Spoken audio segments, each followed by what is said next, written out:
prêter serment. Conformément à notre rang, tous sans exception. Sur le sang de nos pères, sur le sang de nos fils, nous avons juré de soutenir l'Alliance. Même si nous devons mourir. Ceux qui renient ce serment sont des hérétiques. Ils ne méritent ni pitié, ni clémence. Ils utilisent les créations de nos seigneurs pour diffuser leurs mensonges. Nous en ferons de la poussière. Et nous continuerons notre marche vers le salut. Bon sang, qu'est-ce que j'aurais adoré que ce mec soit un boss dans le jeu. Ok, dans Halo 3, c'est un allié. Mais vous auriez pas aimé, vous, juste lui éclater l'autre moitié de sa tronche? Qu'est-ce donc? Cette puanteur, je la connais bien.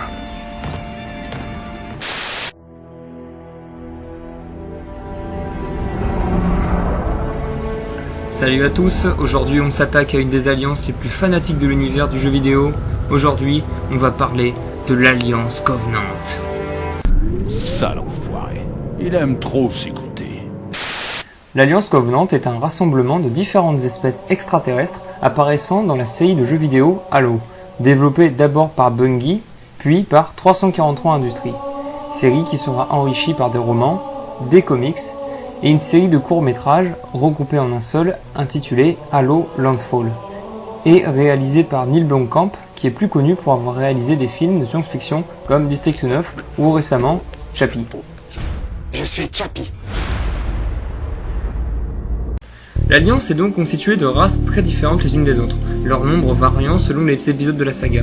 Il y a ainsi deux espèces fondatrices. Les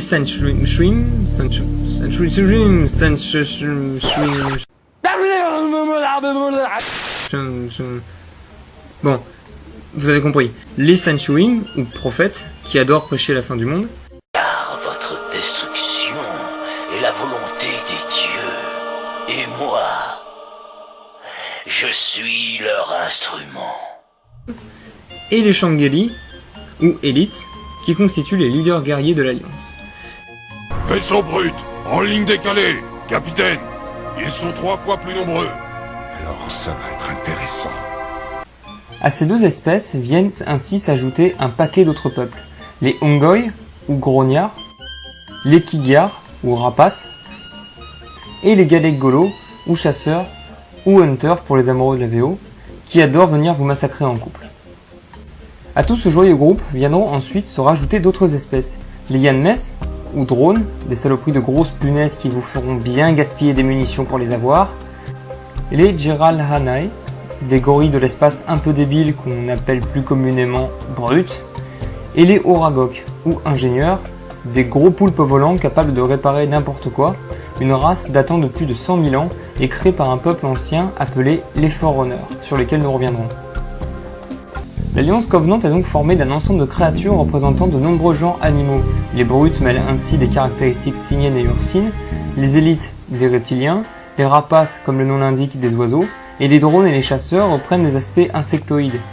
Il nous est alors proposé ici un conflit entre l'espèce humaine et une armée symbolisant tout le règne animal, un conflit très en vogue dans les histoires de SF et aussi dans l'heroic fantasy. Mais cette dualité entre l'homme et l'animal est davantage mise en avant quand on voit les différentes races covenantes communiquer entre elles par le biais de glapissements ou de grognements.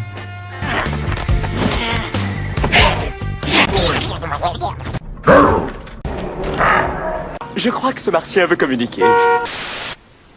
Et surtout, en plus de son caractère très martial, la philosophie de l'Alliance est surtout dépeinte par ses dogmes religieux. Allô, son vent divin balayera les étoiles et guidera tous les vrais fidèles sur la voie du salut. Les Covenants sont ainsi liés par une croyance fanatique sans faille envers les Forerunners, une ancienne civilisation très évoluée qu'ils vénèrent comme des dieux. Pour être plus précis, les Forerunners ont tous disparu mystérieusement il y a des millions d'années, ne laissant derrière eux que leurs installations spatiales, leurs bâtiments et leurs robots de maintenance. La religion des Covenants, par les paroles des prophètes, veut que les Forerunners ont disparu pour s'élever dans les cieux, laissant leur technologie derrière eux pour permettre aux futures espèces de les utiliser pour s'élever à leur tour au rang des dieux, dans ce que les prophètes appellent le grand voyage. L'Alliance est donc en quête des halos sacrés, de gigantesques stations spatiales terraformées, censées déclencher ce grand voyage. Un vaste programme en perspective, jusqu'à ce que les humains, oui, parce qu'il y a des humains dans l'histoire, de se rendre compte que les Halo n'étaient en réalité que des armes de destruction massive, créées et activées par les Forerunners lors de leur guerre contre une espèce de parasite appelé le Flood, ou le parasite en VF. Le parasite n'est pas ma seule préoccupation. Une seule spore de parasite peut détruire une race. Si l'arbiteur ne m'en avait pas dissuadé, j'aurais vitrifié toute votre planète. Seulement, manque de bol, Halo est une arme ne faisant aucune différence entre ennemis ou amis, et a donc détruit toute espèce organique dans la galaxie, dont les Forerunners eux-mêmes.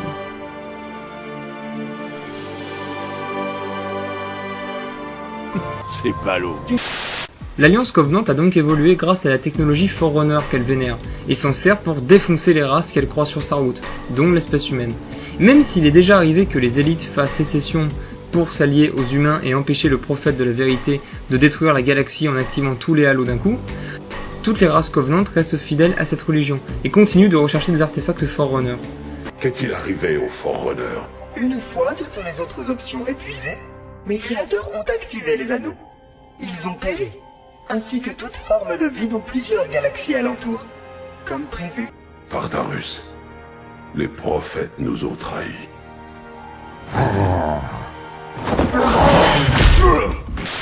Je suis désolé d'insister sur cet aspect, mais il faut comprendre que la religion est la raison de vivre des Covenants, et surtout, c'est la marque même de tout l'univers Halo. Tenez, dans l'histoire du Royaume-Uni, les Covenants étaient un mouvement religieux presbytère du XVIIe siècle. Même en anglais, le terme Covenant est synonyme d'assemblée, de serment et d'épisode historique. Et tenez, pour revenir sur le jeu, vous trouvez pas que le thème de Halo a des allures de chant de cathédrale ?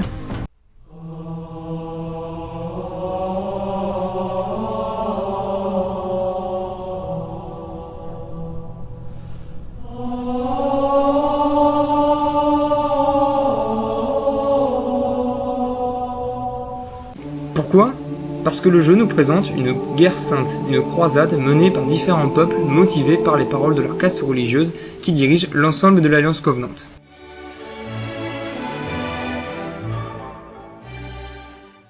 Halo apparaît comme une rencontre et en même temps une confrontation entre plusieurs forces. Après tout, les Forerunners se voient personnifiés par l'esprit de la machine, cette même machine qui a entraîné leur inéluctable fin. Les peuplades Covenant, par la religion, se soumettent à leur tour à cette perverse machine qu'ils en viennent à adorer. Et la nature dans tout cela, me demanderez-vous ? Eh bien, elle n'a été que des plus présentes pendant tout ce temps, terraformée sur les halos.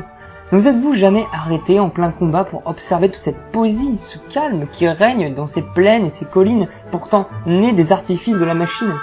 Peut-être est-ce cela que les Covenants appellent le grand voyage, une métaphore de la majesté qui nous entoure, sans même que nous n'y prêtions attention, tant nous étions égarés dans le labyrinthe infini.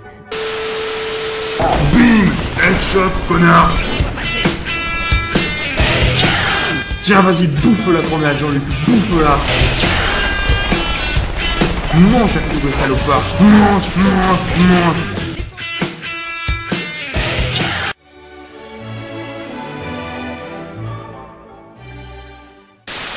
Évidemment, développer ainsi de nombreuses espèces d'aliens et de monstres dans un même jeu ne date pas d'hier, l'exemple le plus probant restant Doom avec sa quantité hallucinante d'ennemis.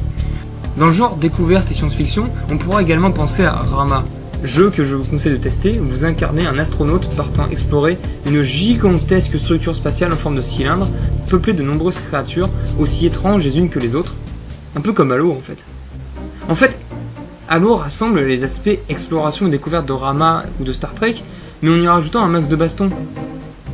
Après, pas besoin d'être un grand spécialiste pour reconnaître une inspiration tirée du cinéma dans l'univers de Halo, sans parler des bouches des élites qui rappellent celles des Predators, ni des compteurs de munitions des flingues humains qui rappellent les flingues de Alien 2, ni les armures des humains qui rappellent celles des soldats d'Alien 2. Oui, le jeu s'est beaucoup inspiré d'Alien 2. On sent que les développeurs se sont beaucoup renseignés sur la cinématographie et la littérature futuriste. Je vous parlais de Rendez-vous avec Rama tout à l'heure. Eh bien, il est certain que le bouquin d'Arthur C. Clarke et le jeu qui en a découlé sont encore une autre source d'inspiration majeure, notamment pour le scénario et les décors du premier jeu Halo. Les Covenants peuvent alors apparaître comme une sorte de compression de nombreuses espèces extraterrestres tirées d'un paquet d'œuvres classiques de science-fiction. Mais il ne faut pas croire que les développeurs de l'univers Halo se sont contentés de reprendre des idées de droite à gauche sans rendre leur dû.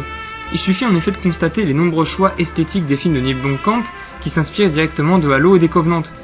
Cas avéré, étant donné que Blomkamp, après avoir réalisé les courts-métrages Halo, avait longtemps lutté aux côtés de Peter Jackson pour réaliser un long-métrage Halo, projet abandonné suite à la peur des studios de voir encore une franchise de jeux vidéo se faire descendre par les critiques au cinéma.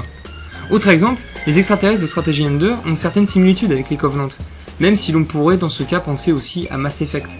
Cette similitude est avérée sachant que les créateurs de Halo se sont également beaucoup inspirés de l'univers des livres du cycle d'Ender de Orson Scott Card.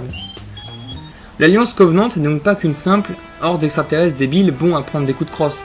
Il s'agit d'une union dont les croyances mêlées à la science ont permis d'en faire une civilisation très développée.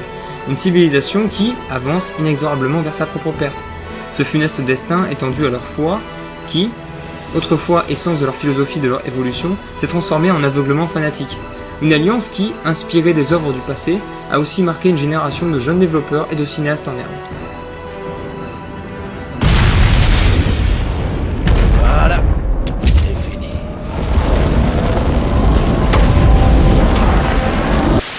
Voilà, c'est tout pour aujourd'hui. J'espère que cet épisode vous aura plu et qu'il vous en aura appris davantage autant sur l'Alliance Covenant que sur l'univers Halo.